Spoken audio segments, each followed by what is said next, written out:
Matagal nang itinuturing na alamat ang giant squid, hanggang sa tuluyan itong makuhanan ng video ng mga scientist 3,000 feet sa ilalim ng dagat.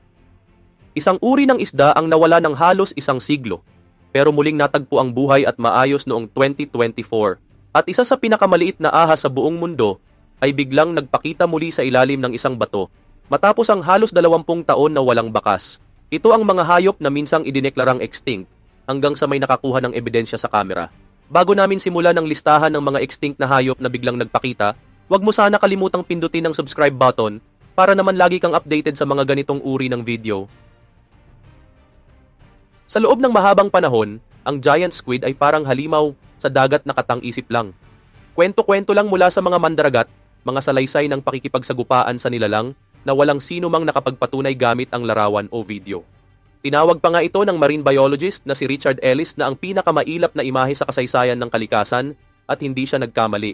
Noong dekada 90, may kumalat na larawan na sinasabing nagpapakita ng diver sa tabi ng isang giant squid. Pero nang masuri, ibang species pala ito. Taong 2001 nang unang makuhanan ng video ang isang sanggol na giant squid. Sumunod naman, noong 2002 sa Japan, may natagpo ang adult giant squid na inanod sa baybayin. Buhay pa ito, pero nanghihina na. Itinali ito malapit sa pantalan pero namatay rin kinagabihan. Pero ang tunay na tagumpay ay dumating noong 2004. Dalawang Japanese scientist ang nagbaba ng kamera na may bitag 3,000 feet sa ilalim ng dagat. Sa ika-20 attempt nila sa loob ng isang araw, isang dambuhalang pusit ang kumagat. Napakalakas nitong pumiglas na iwan pa ang isang galamay. Nakakuha sila ng mahigit 500 na larawan at sa wakas, napatunayang totoo ito. Hindi lang ito isang alamat, isa itong aktibong predator. Noong 2012, nakuha rin sa wakas ang inaasam na money shot, isang malinaw na video ng giant squid. Wala na itong feeding tentacles, marahil dahil sa laban nito sa isang sperm whale. Lumapit ito ng dahan-dahan, naakit ng peking jellyfish lights at pagkain, at hinayaan silang kunan ito ng video ng halos 23 minutes. Ang isdang ito naman ay itinuturing ng extinct sa loob ng halos isang siglo, ang shell snakehead fish. Huling naitala ang species na ito mula sa mga specimen na nakolekta sa pagitan ng 1918 at 1933 sa Chell River ng India. Ngunit noong 2024, isang team na pinamunuan ni Dr. Pravin Rajasaman ang nakahuli at nakuhanan ng larawan ang 3 buhay na specimen. Napatunayang buhay pa pala ang Chell snakehead fish, 85 years matapos itong mawala sa talaan. Napakabihira nito kaya't tinawag itong pinakamailap na snakehead fish sa buong mundo.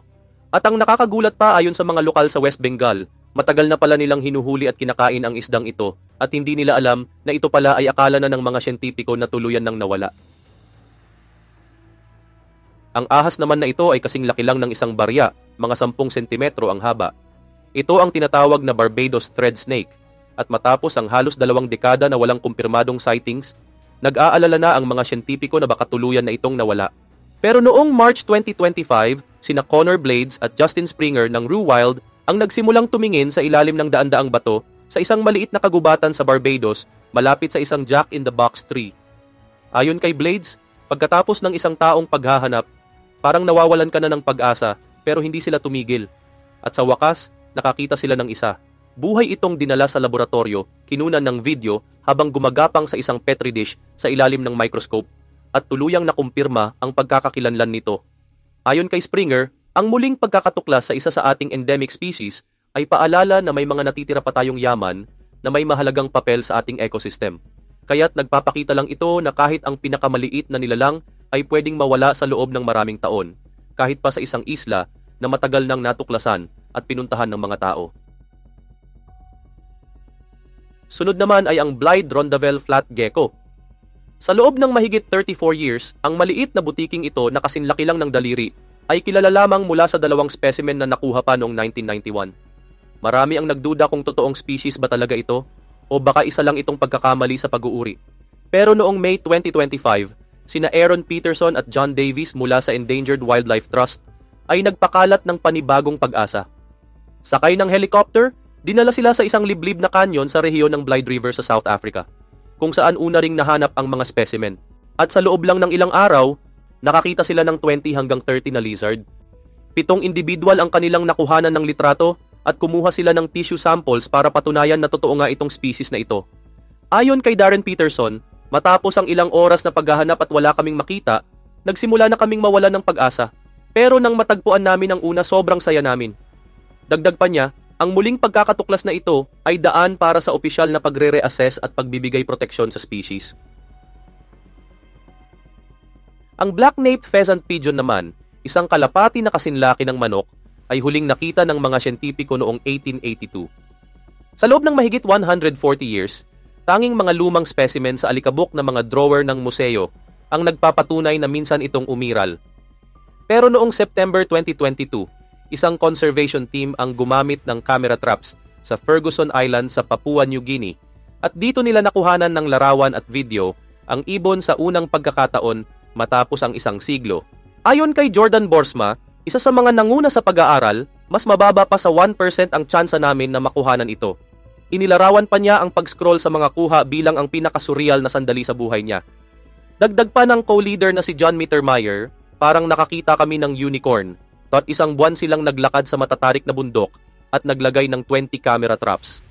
At kung hindi dahil sa tulong ng mga lokal na mga ngaso na nagturo kung saan hahanapin, baka nanatili na lang itong extinct sa paningin ng science. Ngayon na natagpuan na ito, ang pangunahing layunin ay tiyaking hindi mawawala ang tirahan nito dahil sa illegal logging. Nitong Mayo naman, isang diver sa Indonesia ang nakakuha ng unang larawan ng isang buhay na Indonesian silikant sa natural nitong tirahan. Isang napakalaking balita ito sa science dahil matagal nang pinaniniwala ang extinct ang silikant, mga 70 million years na ang nakaraan. 2 species lang ang kinikilalang nabubuhay pa sa ngayon. Noong 2013, isang West Indian Ocean silikant ang nakuhanan sa South Africa. Pero ang nakita sa Indonesia ay ibang species. At ito ang kauna-unahang beses na nakunan ito ng buhay sa kanilang dagat. Natagpuan ito sa lalim na 475 feet sa Maluku Archipelago. Ang marine biologist na si Alexis Chapi ng Unseen Expeditions ang siyang nakakita. Pero hindi biro ang pagsisid sa ganitong lalim. Kinailangan niyang gumamit ng mixed gas diving, isang uri ng pagsisid na may matinding panganib gaya ng decompression sickness, at posibleng ikamatay kapag nagkamali ng oras. Ayon sa kumpanya ng relo na Blancpain, na tumulong magpondo ng ekspedisyon, madalas maling tinatawag na living fossil o dinosaur fish ang silikant. Pero sa totoo lang, nauna pa sila sa mga dinosaur at nasa 400 million years na silang nabubuhay sa planeta. Ang Kashmir musk deer naman ay isa sa mga hayop na inakala ng lahat na matagal nang nawala. Huling kumpirmadong nakita ito noong 1948 at karamihan sa mga eksperto ay naniwala na tuluyan na itong na-extinct. Pero noong 2009, isang research team ang nagtatrabaho sa mga kagubatan ng Hilagang Silangang Afghanistan ang muling nakakita rito.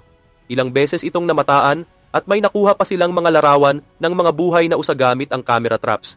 Sa isang iglap, ang hayop na pinaniniwala ang nawala na sa mundo ay bumalik. Mailap ang mga usa na ito, maliit, mabalahibo at walang sungay. Pero ang mga lalaki, mayroong mahahabang ngipin na parang pangil ng vampira. Naglalabas din sila ng musk, isang mamahaling likido na matagal ng dahilan kung bakit sila tinutugis ng mga illegal hunters. Iyon din ang dahilan kung bakit akala ng marami ay tuluyan na silang nawala. Ayon sa isa sa mga miyembro ng team, ito ang unang beses na nakumpirma naming buhay pa ang species mula pa noong 1940s. At ngayon ang hamon ay kung paano sila mapapanatiling buhay. Ang pygmy tarsier ay isang napakaliit na primate na may malalaking mata na parang pinaghalong Furby at Gremlin. Gabi kong gumalaw sa taas ng mga puno kong tumira at huling nakita ng buhay noong 1920s. Kaya sa loob ng maraming dekada, akala ng lahat extinct na ito. Pero noong 2008, habang nagha-hiking ang isang team sa Lor Lindu National Park sa Indonesia, bigla silang may nakita. Hindi lang nila ito nakita, kundi nahuli pa nila ito ng buhay. Kasama sa team si Dr. Sharon Gursky Doyen mula sa Texas A&M University na nagsabing, parang nakakita kami ng buhay na fossil. Napakahirap hanapin ng tarsier dahil sila ay tahimik, maliit at lumalabas lang sa gabi. Pero ang pygmy tarsier ay mas maliit pa kaysa sa iba. At sa isang partikular na mahamog na gubat lang sa Sulawesi ito matatagpuan. Ang Cuban solenodon naman ay isang hayop na parang naglaho na lang sa balat ng lupa hanggang sa may bigla na lang makakita at pinatunayan na mali ang lahat. Katutubong hayop ito sa Cuba. Hitsura siyang malaking daga na may mahaba at gumagalaw-galaw na nguso. Pero ang pinaka-wild ay may lason ang laway nito. At isa ito sa kakaunting mammal na may kakayahang mag-inject ng venom. Matagal itong pinaniniwala ang extinct ito at wala ng sightings mula pa noong 1890s. Pero noong 1974, Hindi lang isa kundi 3 solenodon ang nahuli ng buhay. Matapos noon, sobrang bihira ulit ang sightings. Hanggang sa 2003, may isa na namang lumitaw na tinawag nilang Alejandrito. Sinuri siya ng mga siyentipiko at nakita nilang malusog at ibinalik sa gubat. Ang problema lang ay sobrang hirap nitong hanapin. Mahilig itong maghukay, lumalabas lang sa gabi at nakatira sa siksik at masukal na kagubatan. Dagdag pa dito, isang beses lang ito manganak bawat taon, kaya sobrang bagal ng kanilang pagdami. Ang terror skink na parang pangalan ng halimaw sa horror movie noong 1950s. Pero sa totoo lang, medyo totoo ang dating. Unang nadiskubre ang species na ito noong 1876, pero pagkatapos noon, bigla na lang itong nawala. Mahigit 130 years ang lumipas na walang sino mang nakakita ulit. Kaya inakala ng lahat na extinct na. Hanggang sa 2003 sa New Caledonia, may mga researchers na nakakita sa isang buhay na specimen. At ang hitsura nito ay parang hindi mo gugustuhing harapin. Halos 2 talampakan ng haba, may matutulis at nakakurbadong ngipin na kayang butasin ang shell ng mga alimango. Isa itong apex predator na nanghuhuli ng ibon, alimango at pati ibang reptiles. Nang sa wakas ay makuhanan ito ng litrato, hindi lang sila nagulat na buhay pa ito. Nagulat din sila na walang nakapansin dito sa loob ng mahabang panahon. Gayong isa itong ganid na mga ngaso. Mula noon, iilang beses pa lang itong nakita.